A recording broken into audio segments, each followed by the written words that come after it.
자, 오늘 살펴볼 하나님의 말씀 마가복음 14장 42절입니다.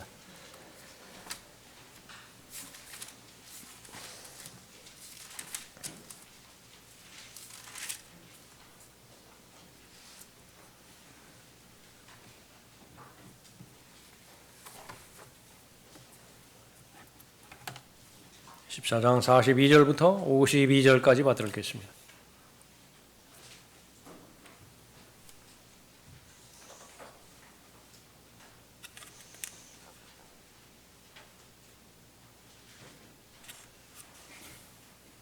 (14장 42절입니다) 일어나서 가자. 보라, 나를 배반하는 자가 가까이 왔도다라고 하시더라. 주께서 아직 말씀하고 계실 때 곧 12 가운데 하나인 유다가 왔고 선임 제사장들과 서기관들과 장로들에게서 온 큰 무리가 칼과 몽둥이를 가지고 그와 함께 있더라.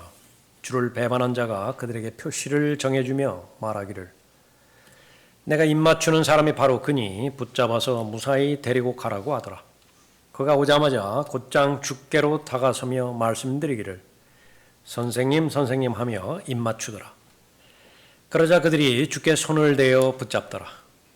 그때 곁에 서 있던 사람들 중 하나가 칼을 빼어 대제사장의 종을 쳐서 그의 한쪽 귀를 잘라버리더라.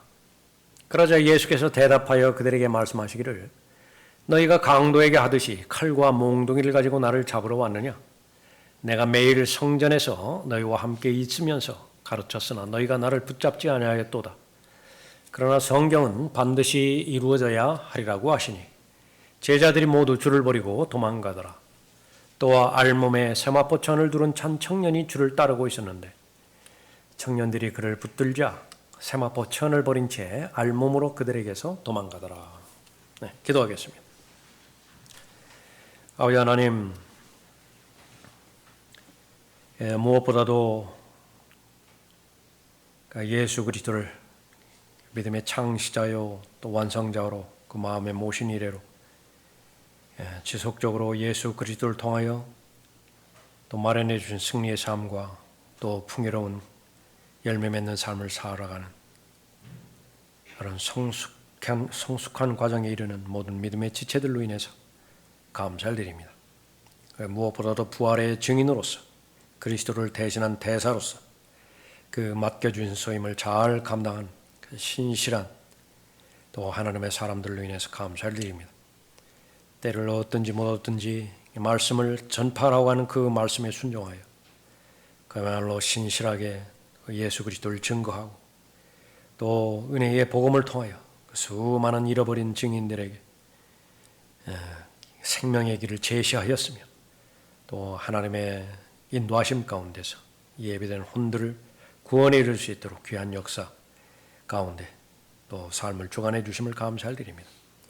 주님의 피로 사신 지역교회는 이 일을 가장 최우선적으로 행해야 하는 그런 거룩한 의무 가운데 있습니다. 이 일을 위해서 교회 전체가 기도하게 해주셨고 또 친히 발걸음을 옮기게 해주셨으며 또 하나님 앞에 귀한 간증을 그렇게 돌려드렸음을 감사를 드립니다. 모든 믿음의 지체들 더욱더 강한 도전과 또 강한 열정을 허락해 주시는 가운데 지치지 않도록 도와주시고 오히려 더 많은 지혜를 위로부터 부어해 주셔서 가장 효과적으로 또 귀히 하나님의 말씀을 설득하고 또 확신을 주며 또 그 결과 더욱더 죄로부터 의로 돌이키는 귀한 믿음의 역사가 일어날 수 있도록 귀히 역사해 주시기를 간구를 드립니다. 오후에도 주님 앞에 영과 진리로 경배드릴 수 있도록 인도하여 주셨습니다. 참여한 모든 경배자 한 사람 한 사람을 주님 영으로 충만하게 채워주시고 무엇보다도 말씀과 기도를 통하여 살아계신 하나님과 교제할 텐데 그 교제가 어떠한 경우나 여건 가운데서도 어려움 당하거나 막히지 않도록 철저히 잘 보호해 주시길 간구를 드립니다. 그리하여 마음으로부터 우러나오는 고백, 또 영 깊은 곳으로부터 하나님 앞에 감사하며 우러나오는 고백, 하나님 한 분만으로 만족하고 또 하나님 없이는 결코 살 수 없다라고 하는 그런 진정한 고백을 주님 앞에 온전히 돌려드릴 수 있도록 역사하여 주셔서 마귀가 가장 두려워하고 또 가장 무서워하는 그런 믿음의 사람들이 되도록 모두 인도해 주시기를 간구를 드립니다. 이제 다시 하나님의 말씀을 경청하고자 할 때 성령 하나님께서 제시하여 주시고 자신의 믿음과 잘 결합할 수 있도록 인도해 주셔서 말씀으로 힘을 얻고 더욱더 하나님을 마음으로부터 사랑할 수 있도록 귀히 역사해 주시길 원합니다. 주 예수 그리스도 이름으로 기도드렸습니다. 아멘.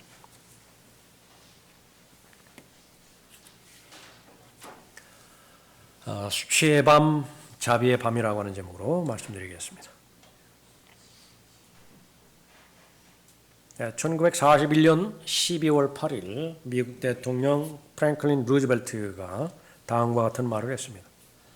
어제 1941년 12월 7일 역사에 수치스럽게 기록된 날 미국은 일본 제국의 해군과 공군의 갑작스럽고 의도적인 공격을 받았습니다. 이렇게 시작한 연설은 이제는 미국이 제2차 세계대전에 참전하게 된 계기가 되었던 것이죠. 일본군의 기습 공격을 받았고 이것은 영원히 미국 역사의 가장 수치스러운 날로 기록되는 그런 날이었습니다. 1910년 8월 29일 경술련에 해당되어지는 해인데요. 500년이 넘는 조선 왕조가 이제는 한일 병합조약이 체결되면서 일본 제국에게 나라를 빼앗겼습니다. 그 경술련회라고 하는 이름을 통해서 그런 국가적인 치욕의 날이다. 경술국치라고 하는 이름이 정식 이름으로 그렇게 역사에 기록이 되었습니다. 경술국치일입니다. 가장 수치스러운 날, 헤아릴 수 없이 많이 있겠죠. 개인의 생애 어떻습니까? 과거를 되돌이켜 볼 때 가장 기억에 남는 수치스러운 날 한두 건은 있을 것입니다. 특별히 예수 그리스도와 관련돼서 오늘 본문 말씀은 바로 예수 그리스도를 정식으로 배반하는 배반의 일과 배신의 사건들, 온갖 불의와 타협하는 일들, 그런 일들이 아주 절정에 다가서는 그런 일인데 아주 악명 높은 날이에요. 이보다 더 수치스러운 날은 없습니다. 그러나 하나님 편에서 보면 하나님은 자비의 하나님이시고 은혜의 하나님이시기 때문에 아무리 인간이 기억하고 싶지 않은 수치스러운 날이라 하더라도 그래서 얼마든지 하나님의 자비와 하나님의 은혜 가운데서 또 하나님께서 용서의 과정을 통해서 또 귀한 날로 변모시켜 줄 수 있다는 사실을 우리가 아는 것입니다. 그러므로 말미암아서 하나님의 위로와 격려 가운데서 다시 한번 용기를 갖고 하나님께서 다시 한번 열어주시는 기회를 사서 얻어서 주님과 동행할 수 있는 것이죠. 바로 그 밤입니다. 영원한 수치의 날이고 그러나 동시에 영원한 자비가 드러나는 밤입니다. 수치의 원인은 인간의 죄성 때문에 그렇습니다. 그러나 인간의 죄성에도 불구하고 하나님의 변함없는 자비가 드러나는 밤이었습니다. 그 밤의 특징은 바로 첫 번째로 배반의 밤이었습니다. 42절 보십시오. 일어나서 가자, 보라 나를 배반하는 자가 가까이 왔도다라고 하시더라. 주께서 아직 말씀하고 계실 때 곧 12 가운데 하나는 유다가 왔고 선임 제사장들과 서기관들과 장로들에게서 온 큰 무리가 칼과 몽둥이를 가지고 그와 함께 있더라. 유다 이스카리오 3년 넘게 예수 그리스도와 동행했던 사람이고 그 거리로 볼 때는 가장 가깝게 교제를 나눈 그런 사람이었습니다. 예수 그리스도를 보면 은혜가 무엇인지 저절로 알아요. 예수 그리스도의 생애 가운데서 은혜에 대한 교리를 설명하신 적은 단 한 번도 없습니다. 예수 그리스도의 많은 설교 가운데서 은혜에 관련된 직접적으로 그 은혜라고 하는 말을 명명하시면서 은혜란 이런 것이다 라고 말씀하신 적은 단 한 번도 없습니다. 그러나 한결같이 무엇을 말씀하신다 하더라도 그것은 은혜의 교리였고 그것은 은혜의 설교였습니다. 다시 말하면 그분과 함께 있다라고 하는 자체가 은혜 자체였던 것입니다. 그분은 또 진리 자체가 되시죠. 그분은 또 사랑 자체가 되시는 것입니다. 그분이 하나님이세요. 그 하나님 자신을 그렇게 근접거리기 위해서 그렇게 오랜 기간 동안 3년이 결코 짧은 기간은 아니죠. 그렇게 동행했지만은 그러나 예수님의 표현대로 표현대로 한다고 한다면 차라리 태어나지 않았더라면 좋았을 사람으로 그렇게 본 것입니다. 본인이 바로 거부했기 때문에 그렇습니다. 예수님 자신을 거부하고 은혜를 거부하고 진리를 거부했기 때문에 그렇습니다. 무엇이었죠?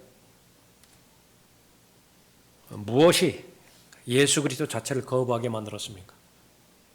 돈 때문이었습니다. 그래서 성경에서는 아주 간결하게 유다 이스카리옷이 예수 그리스도를 따르지 못하게 만들었던 것, 그 돈에 대한 사랑이었습니다. 성경만이 그렇게 말씀하고 있는 것이죠. 향유를 예수님께 부어드린 그 여인에 대해서 엄청난 신란과 책망을 하면서 자신은 돈을 사랑하는 것이 아니라고 하는 그 변명을 정당화시키기 위해서 공개적으로 이야기를 하죠. 어찌하여 이 향유를 300데나리온에 팔아 가난한 사람들에게 주지 아니하였느냐. 그러나 그 마음의 중심을 성령 하나님께서는 꿰뚫어 보십니다. 사람들은 그것을 간파하지 못하지만은요, 성령께서 그 동기를 기록하시는 것이요. 그가 이렇게 말하는 것은 가난한 사람들을 염려해서가 아니라, 무서운 말씀입니다. 아무리 침을 튀겨가면서 목소리를 높여서 하나님을 사랑하고 또 하나님 앞에 헌신하고 그렇게 한다 하더라도 그 속 마음이 일치되어지지 않는다라고 한다면 성령께서는 단호하게 말합니다. 그런 것이 아니라 그가 도둑이며 돈 주머니를 맡아 그 안에 넣은 것을 지니고 다니기 때문이라. 도둑입니다. 헌금에 손을 댔어요. 하나님의 물질에 도둑질을 했다 그 말입니다. 그러니까 실제적으로는 그것이 원인이 되었던 것입니다. 그것이 동기가 돼서 예수님께서는 로마를 무너뜨리라 예상했습니다. 새 왕국을 세울 것이라고 기대를 했습니다. 그런 일이 벌어지고 그 결과가 다가오면 자신을 절대로 배제시키지 않습니다. 한 몫 크게 잡을 거예요. 한 몫 크게 잡을 것입니다. 오늘날에는 진정한 애국자가 발견되지 않죠? 여러분은 그런 사람이 한 사람 정도는 있습니까? 저 사람은 정말 애국자다 하는. 제 안에는 없습니다. 있으면 좀 가르쳐 주십시오. 그 사람의 돈이 아니라고 한다면, 자신의 권력이 아니라고 한다면, 자신이 내리는 선택과 결정, 그런 선택과 결정을 내리겠는가? 유다 이스카리오 역시 마찬가지였습니다. 그런 동기로 예수님을 계속 따르고 싶었어요. 부자가 되고 싶었던 것입니다. 그러나 예수님께서는 그러한 유다가 바라는 왕국을 세우지도 않으셨고 부자가 되게 만들어주지도 않았던 것입니다. 그 전에는 앞으로 기대가 한두 건은 있겠지라고서 기대했는데 이제는 마지막까지 왔어요. 아무리 생각하고 아무리 예상해본다 하더라도 이제는 기회는 다 글러먹은 거예요. 이제는 다 끝났어요. 본인이 이제 최종 결정을 내려야 되는 것입니다. 결국 돈으로 시작한 주님과의 동행이었기 때문에 돈을 남기는 것밖에 없죠. 팔아버리는 것입니다. 그것도 아주 헐값에 팔아버리는 거예요. 가치를 모르니까요. 예수님의 가치를 모르니까 어떤 여인의 한 몸값, 종의 한 몸값에 해당되는 은 30에 팔아버리게 되었던 것입니다. 적들과 음모를 꾸몄고 예수님을 배반했고 이제 마침내 본문에 왔을 때 예수님이 어디 계시는지 다른 사람들은 예수님이 누군지 잘 모르잖아요. 예수님이 막 이렇게 사람들이 생각하지만 그 아우라라고 그래요? 그 후광 이렇게 막 비추고 이렇게 돌아가셨던 분이 아니에요. 침례 요한이 백성들 막 이렇게 모였을 때 보라 세상 죄를 제거하는 하나님의 어린 양이라 이렇게 가르쳤을 때에 아무도 뚜렷한 구분이 없던 분이에요. 오히려 이사야 53장에 의하면 보통 사람보다 좀 못해요. 일반 보통 사람보다 못합니다. 선남 선녀 그렇게 말할 때 아름다운 사람 말하는 거 아니죠. 보통 사람을 선남 선녀라고 그래요. 근데 그 보통 사람보다 못해요. 흠모할 만한 것이 없어요. 아름다운 것이 없다. 그러니까 가리켜 주어야 바로 그 사람인 거다 아는 거예요. 그러니까 오늘 본문도 마찬가지입니다. 많은 사람들이 있는데 그 가운데서 누가 나사렛 예수냐라고 하는 것을 이 등장하는 이 군사들이 또 이 경비병들이 모르는 것입니다. 그것을 유다가 알려주겠다. 내가 입맞추는 사람, 그 사람이 바로 본인이니까, 장본인이니까 체포하라 그렇게 말하는 것입니다. 여기에 모였던 사람들, 그런 사람들은 우리 지금으로 말하면 군인들이 경찰들이 아니에요. 이거는 며칠 전에 그 국회를 그렇게 점령했던 특수군들입니다.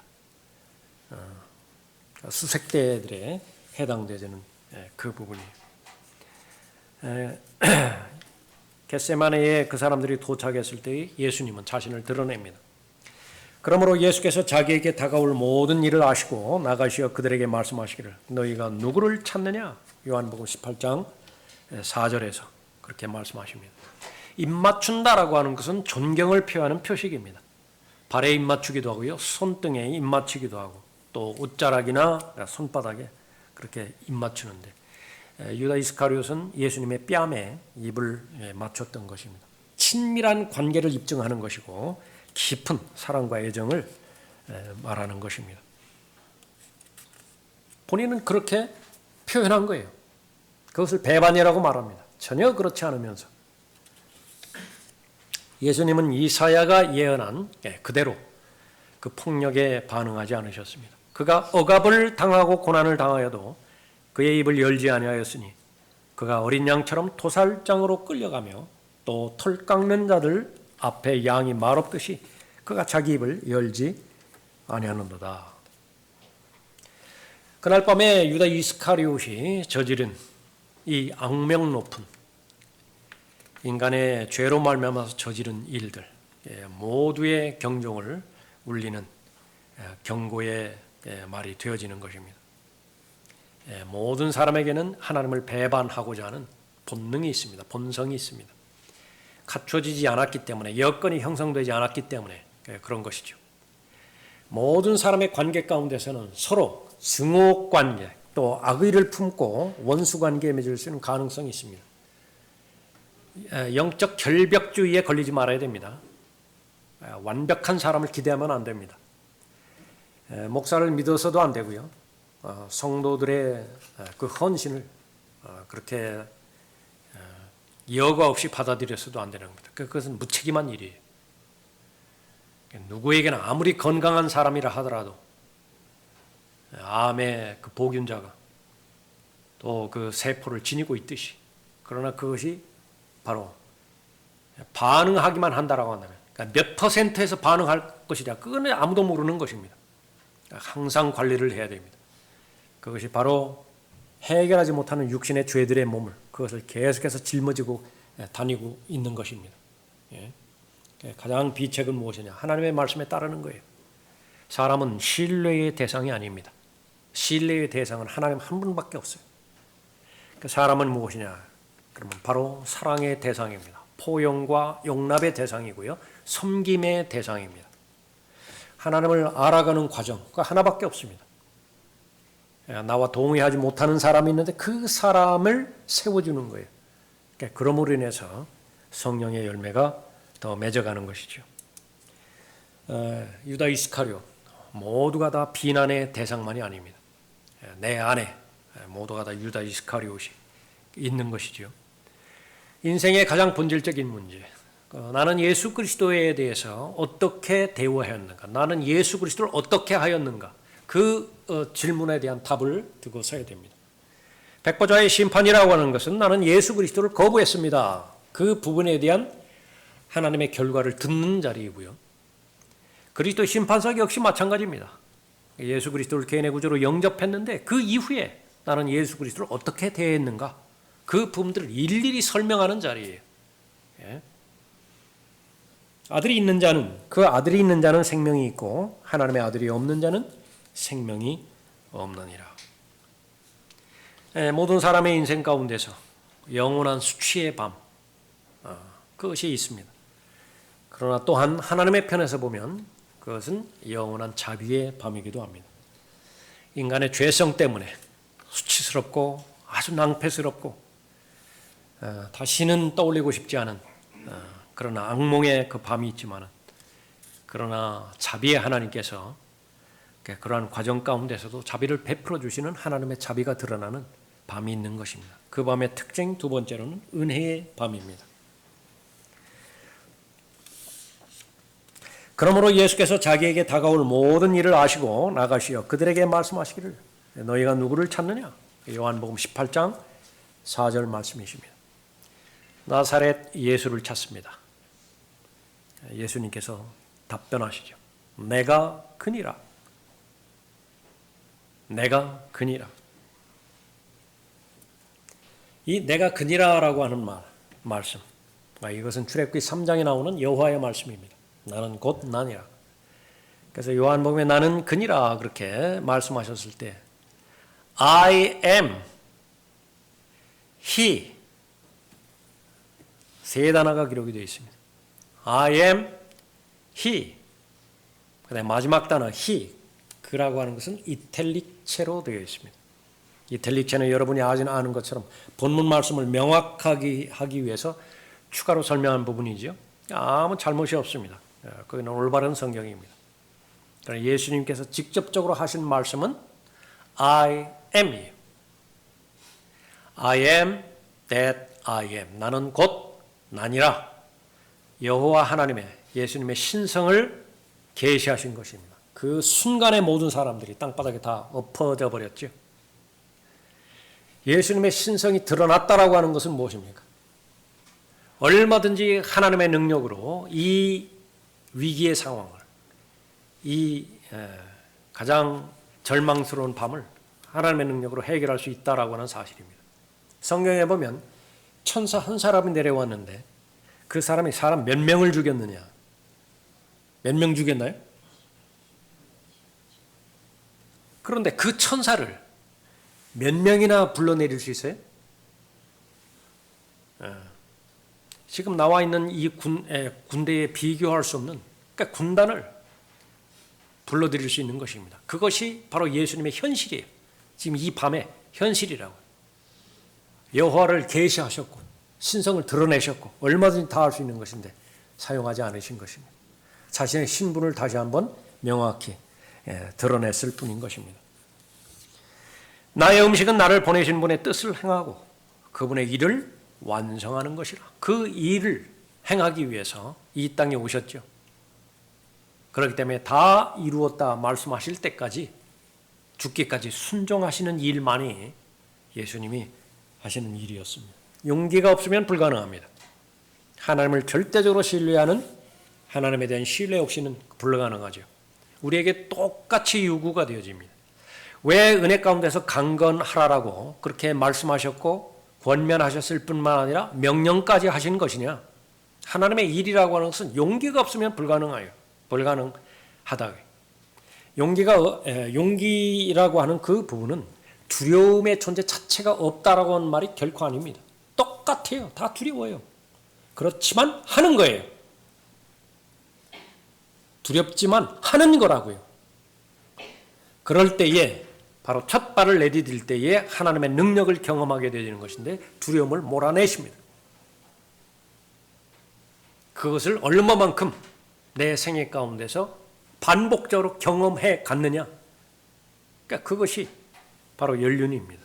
연단이 강한 사람이 되어지는 것이고 하나님의 은혜의 사람이 되어지는 것입니다. 예수님이 체포되시자마자 모든 제자들은 두려움에 휩싸였습니다. 그래서 다 도망가 버렸어요. 50절에 보면 제자들이 모두 줄을 버리고 도망가더라 그렇게 말했죠. 얼마만큼 다급했느냐? 그러면 가장 수치스러운 것이 알몸이 되어지는 것인데 그래도 상관없대요. 51절에 또 알몸에 세마포천을 두른 한 청년이 줄을 따르고 있었는데 이 청년이 누구예요?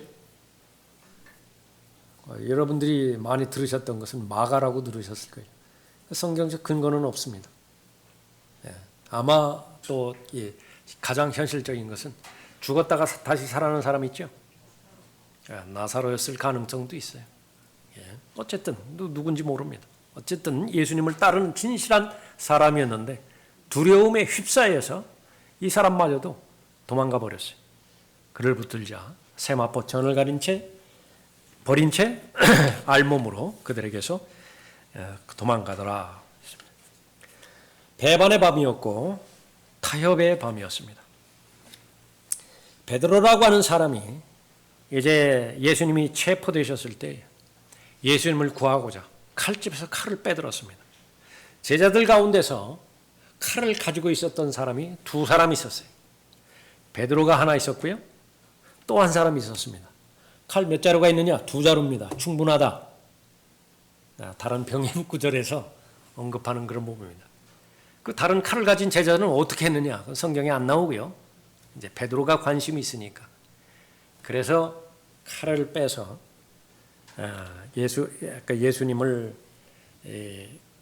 예수님의 적 가운데 하나를 내리쳤는데 그 연습이 부족했었죠. 그 머리 한가운데를 내리쳐야 되는데 빗나가가지고 한쪽 귀가 이렇게 떨어져 나갔던 것입니다. 그 사람의 이름이 다른 성경에 보니까 말코였어요. 온 사람은 증인으로서 온 것입니다. 법정에서 이제 증인을 해야 되는데 예수님께서는 자비를 베풀어 주셨습니다. 그 폭력을 행하기를 금지하셨고 그 말코의 그 상처난 귀도 그 치료를 해 주셨죠. 죄성으로 인해서 하나님께서 원하시는 반응을 하지 않았지만 그러나 예수님께서는 여전히 은혜를 베푸셨고 자비를 베푸셨던 것입니다. 믿음이 없으면 아무것도 아닙니다. 믿음이 흔들리면 모든 것이 다 흔들리게 되어 있습니다. 제자들이 그것을 입증하는 것이에요. 열성적인 그 부분만 볼 때에, 다시 말하면 행위의 관점에서만 볼 때 제자들을 따라갈 사람은 없습니다. 제자들은 그야말로 문자 그대로 모든 것을 다 버려뒀고요. 문자 그대로 하루 24시간 1년 365일 그렇게 3년 반 동안 예수님과 동행한 사람입니다. 그런 사람이 어디 있어요? 아무리 예수님께 헌신하였다 하더라도. 그러나 결과는 무엇입니까? 그 마음 가운데 믿음이 형성되지 않았을 때에 예수님을 따르기 이전과 전혀 차별이 없이 차이가 없이 예수님 혼자만 남겨두고 다 따라갔던 것입니다. 로마 황제 네로 시대의 황제의 그 용사들, 레슬러들, 레슬링 싸움 있죠. 황제의 레슬러들이라고 하는 이름으로 알려진 정예 병사들이 있었습니다. 경기장에서 그렇게 씨름 경기를 하면 승리를 거두고요. 승리를 거둘 때마다 네로 황제에게 충성을 맹세하는 뚜렷한 구호를 외칩니다. 우리는 황제를 위해 싸우는 레슬러들입니다. 승리를 당신께 드리고 당신에게서 승자의 면류관을 받겠습니다. 네로 황제가 그런 많은 로마 병사 가운데서 기독교 신앙을 받아들인 병사들이 있다는 소식을 들었습니다. 칙령을 내렸습니다. 기독교 신앙을 고수하는 병사가 있다면 반드시 죽여야 된다. 그 칙령이 로마 군대 여러 곳에 전달이 됐는데 한겨울에 백부장 베스파시아누스에게 전달이 되었습니다. 상부의 명령을 받은지라 그 추운 겨울에 호수 옆에 야영하고 있었던 로마 군사들에게 명령을 했습니다. 기독교 신앙을 고수하는 자가 있으면 앞으로 나오라. 한두 명 정도 예상했지만 40명이 나왔습니다. 난처했습니다. 다 아끼는 부하들이었습니다. 해가 지는 일몰 때까지 너희에게 시간을 주겠다. 기독교 신앙을 부인하라고 간청했던 것입니다. 그러나 이 사람들 끝까지 거부했어요. 너희가 거부한다 하더라도 황제의 칙령은 반드시 지켜져야 한다. 그러나 나는 너희들이 피를 흘리는 것을 원치 않는다. 얼어붙은 호수를 깨고 그 안에 다 집어넣었습니다. 시간을 주고 기독교 신앙을 거부하고 다시 원래 위치로 돌아오기를 바랬던 것이죠. 이 사람들은 목소리를 합해서 외칩니다. 우리는 그리스도를 위해 싸우는 40명의 레슬러들입니다. 그리스도 당신께 승리를 드리고 당신께서 주시는 면류관을 받겠습니다. 시간이 지나면서 그 구호는 희미해졌고요. 그러다가 마침내 한 사람이 고통을 견디지 못하고 호수로 나와서 물가로, 그 불가로 그렇게 기어 나왔습니다. 극심한 추위 가운데서 예수 그리스도를 부인했던 것이죠. 그러나 그 순간에 다시 호수에서 구호가 들려왔습니다. 39명의 구호들이었습니다.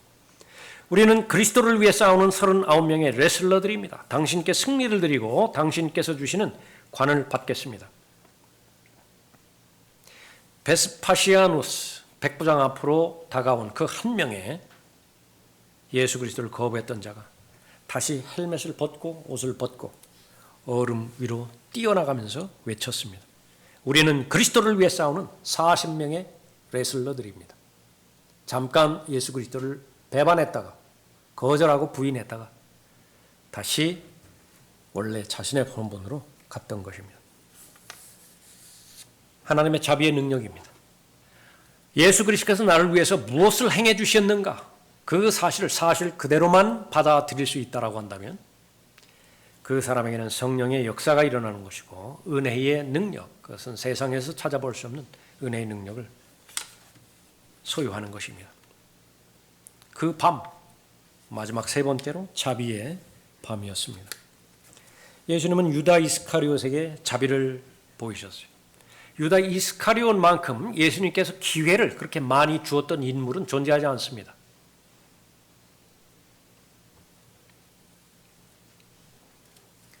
마태복음 26장 50절에서는 마지막으로 예수님께서 유다 이스카리온에게 이렇게 말씀하십니다. 친구여, 내가 무슨 일로 여기 왔느냐? 예수님께서 배반 당하시리라는 것은 성경에 곳곳에 예언되어 있고 누군가는 예수 그리스도를 배반할 거예요. 하나님의 말씀은 이루어질 것입니다. 그런데 그것이 꼭 유다 이스카리옷일 필요는 없어요. 유다 이스카리옷, 설명하기 어려운 인물입니다. 그러나 분명한 사실은 하나님께서 육신을 입고 내려오신 하나님이시죠. 유다 이스카리옷, 마귀가 육신을 입고 육화된 마귀입니다. 예수 그리스도께서는 죄를 지을 수도 있고 죄를 짓지 않을 수도 있어요. 그것이 성경적 교리입니다. 유다 이스카리옷, 구원받을 수도 있고 구원받지 못할 수도 있습니다. 그에게는 선택의 여건이 있는 것입니다.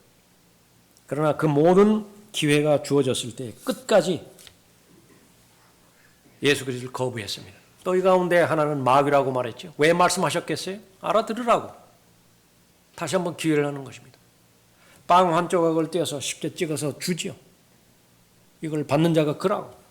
왜 그랬어요? 또 한 번 기회를 주는 것입니다. 제자들의 발을 씻기면서도 역시 마찬가지죠.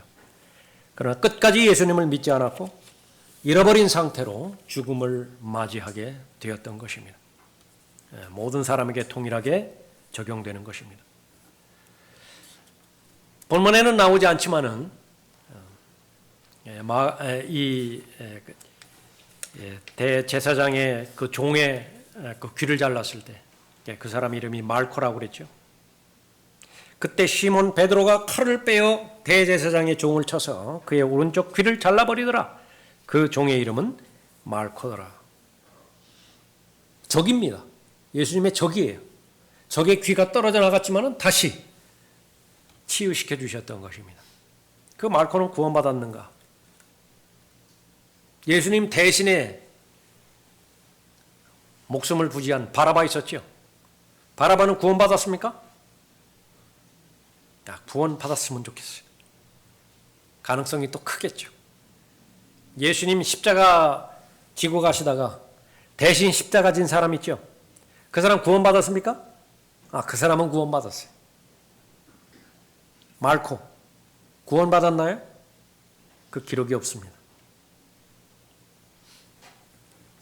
예수님의 가장 커다란 자비를 입은 사람 가운데 하나이지만 역시 마찬가지로 유다 이스카리ot과 마찬가지로 구원받지 못한 것입니다. 비극은 무엇이에요?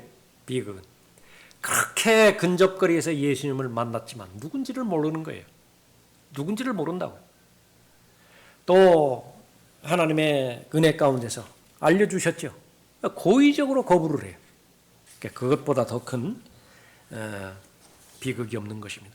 예수님께서는 군사들에게도 자비를 베푸셨습니다. 너희가 누구를 찾느냐? 나사렛 예수라. 내가 그니라. 조금 전에 살펴봤지만 다 죽일 수 있었어요. 그럼에도 불구하고 바로 폭력에 저항하지 않으시고 그대로 체포되셨던 것이죠. 또 하나는 베드로와 다른 제자들입니다. 베드로와 다른 제자들에게 자비를 베푸셨던 것입니다. 베드로가 말코의 귀를 잘랐던 것, 그것은 바로 육신적인 행동의 결과였었죠. 베드로는 위선은 떨지는 않았습니다. 정말로 자신이 칼을 빼서 예수님을 지켜드리고자 했던 것입니다. 거기에는 의심의 여지가 없어요. 위선적인 활동이 아닌 것입니다. 그런데 예수님이 막으신 거예요. 하지 말라고. 그러니까 어떻게 됩니까? 졸지에 원하지는 않았지만은 세상의 겁쟁이가 돼버린 거예요. 분노가 치밀었다고. 왜 그때 막으셨죠? 그때 그렇게 해서 장렬하게 전사했더라면 영웅으로 나왔을 텐데 죽더라도. 그런데 이 꼴이 뭐예요? 그러니까 거기서 화가 난 것입니다. 그렇게 해서 예수님을 3번씩이나 부인한 그런 동기가 되었던 것이죠. 그러나 조금만 영적인 안목이 있었더라면, 예수님을 온전하게 신뢰했더라고 한다면 그때 예수님이 저지하셨던 그 부분에 대해서 믿었을 것입니다. 그렇게 했더라고 한다면 바로 잃어버린 시간도 없었을 것이고 제자의 자격을 잃어버렸다가 다시 예수님께서 회복시키시는 그런 반복의 기간도 그렇게 없었겠죠. 우리들에게 다 적용이 되어야 된다 그랬습니다. 무슨 특별한 죄를 지어서 하나님 앞에 불평과 불만을 받는 것이 아니라 옳은 일을 하겠다는 거예요. 내가 하나님을 높여드리겠다라고 하는 것입니다. 그런데 하나님께서는 그것에 대해서 거부하신 거예요. 그런데 내 생각에는 옳아요. 그래서 고집을 부렸죠. 내가 간다고요. 행하는 것입니다. 그러나 시간이 지나면은 이제 결과는 똑같습니다. 예수님이 옳은 것입니다. 하나님의 결정이 옳은 거예요.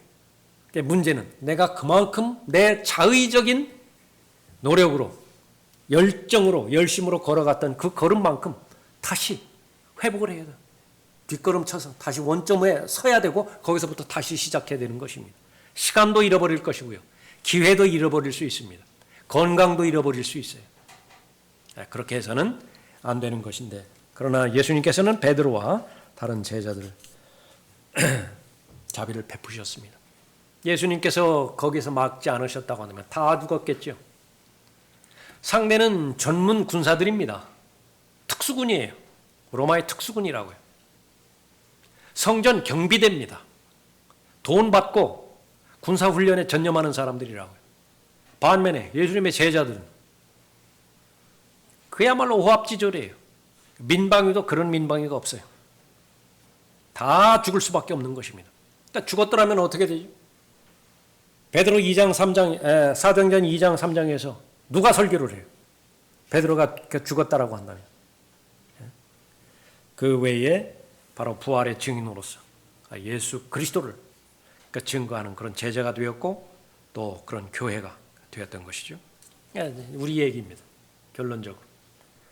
여러분의 생애 가운데서 가장 수치스러운 그런 밤, 그런 계기들, 그런 날들이 있었을 것이에요. 그러나 변함없이 여러분을 사랑하시는 하나님께서는 자비를 베풀어 주셨고 은혜의 과정 가운데 인도하신 것입니다. 여기에 그것을 경험하지 않는 사람은 아무도 없습니다. 다만 그것을 기억하고 계속해서 그 기억을 토대로 해서 하나님 앞에 감사를 드리느냐, 그것이 오늘의 여러분의 믿음을 결정하겠죠. 여러분의 믿음의 상태를 입증할 것입니다. 결심합니다. 세상도 즐거움을 줍니다. 그러나 모세의 고백이 있다고요. 그건 잠깐뿐입니다. 아무리 가치가 있어 보이는 그런 쾌락이다 하더라도 세상, 그 출처가 세상이라고 한다면 그것은 한계가 있습니다. 그것을 뒤로 하고 예수님께서 십자가를 바라보고 즐거움을 근거로 해서 그렇게 견디셨다라고 하는 고백의 근거에서 내 생애를 예수님께 드리겠습니다. 예수님께 헌신하고 그 수치스러운 과거가 있었지만 그 모두 기억하지 않으시고 하나님의 영광으로 또 하나님의 자비와 은혜로 다 바꿔주셨습니다. 그 고백을 계속적으로 할 수 있겠죠. 그 힘으로 하루하루 살아가는 사람들이 바로 여러분일 것입니다. 앞으로 계속 그러한 믿음의 여정 살기를 바라겠습니다. 기도하겠습니다.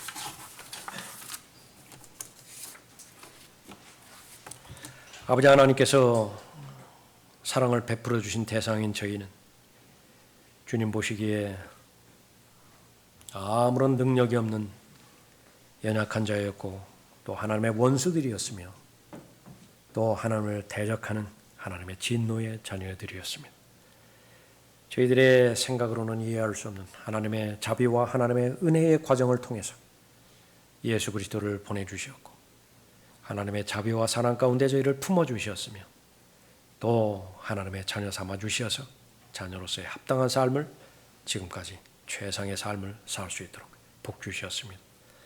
죄성으로 말미암아서 하나님을 배반하고 하나님을 부인하며 하나님을 거절하고 또 온갖 여러 가지 계략을 꾸며서 타협의 타협을 이루은 수많은 세월들이 있지만 그러나 그 모든 부분들을 하나님의 자비로 다 바꾸어 주셨고 하나님의 은총으로 바꾸어 주셔서 하나님의 은혜로 오늘의 저희들이 있도록 주관해 주셨습니다. 하나님의 베풀어 주신 은혜에 감사를 드립니다. 그 은혜의 능력으로 주님 만나 뵐 때까지 계속해서 하나님과 동행하며 살아가는 하나님의 자녀들 되도록 보호해 주시고 복 주시길 원합니다. 주 예수 그리스도 이름으로 기도드렸습니다. 아멘. 다 같이 일어나셔서 465장